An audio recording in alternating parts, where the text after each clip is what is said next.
Hello，今晚咧我係會做幾支嘅物理防曬霜嘅。咁我哋今次係用一個熱製嘅方法嚟處理啦。咁所以我哋今次使用到嘅乳化劑咧就係呢一隻橄欖乳霜型乳化劑。咁係個 wax 嚟嘅。咁另外咧，我哋最重要嘅材料就係一個 zinc oxide。咁你都可以再加入埋 titanium dioxide 嘅，咁但係因為我已經用晒，所以今日會做一個簡單啲嘅版本啦，淨係使用到 zinc oxide 啦。咁另外都會用到一啲防蚊嘅萃取嘅。時間關係咧，我已經量好晒所有嘅材料啦。第一兜咧係嗰個 wax 啦，同埋 shea butter。咁佢溶咗之後咧，就會變成油上嘅。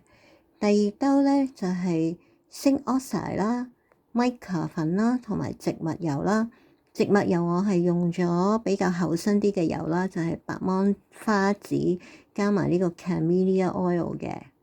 咁另外第三個就係水上咧，呢個咧係用咗花水啦、萃取啦，同埋防腐劑嘅。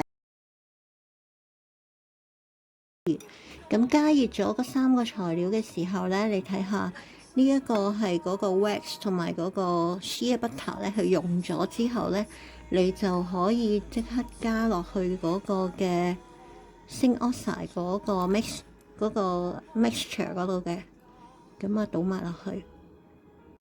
咁有好多人咧做失敗嘅原因就係喺呢一步咧，佢冇做好啊！你就要喺呢度咧搞到係盡量嗰啲嘅粒粒咧都係唔要有出現嘅，咁你就可以將呢個熱咗嘅水上咧就分幾次倒落去啦。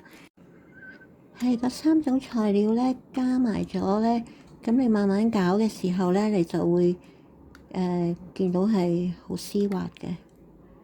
咁你而家見到咧係好似有啲 bubble 喺度，咁我盡量都唔再搞佢啦。總之佢 cool down 咗之後咧，你就可以加精油啦，到時可以再搞下嘅。咁佢個溫度咧一路下降嘅時候，其實佢一路咧就會慢慢會越嚟越結嘅。